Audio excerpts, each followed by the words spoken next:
உலகம் எனக்கென்றும் விளங்காதது, உறவே எனக்கென்று விளங்கானது.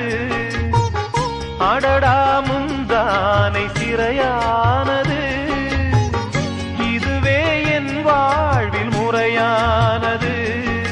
பாறை ஒன்றின் மேலே ஒரு பூவாய் முளைத்தாயே, உறவுக்கு உயிர் தந்தாயே. நானே எனக்கு நண்பன் இல்லையே, உன்னால் ஒரு சொந்தம் வந்ததே. என்னைத்தானே தஞ்சம் என்று நம்பி வந்தாய் மானே. உயிர் பூவெடுத்து ஒரு மாலையிடு, விழி நீர் தெளித்து ஒரு கோலமிடு. என்னைத்தானே தஞ்சம்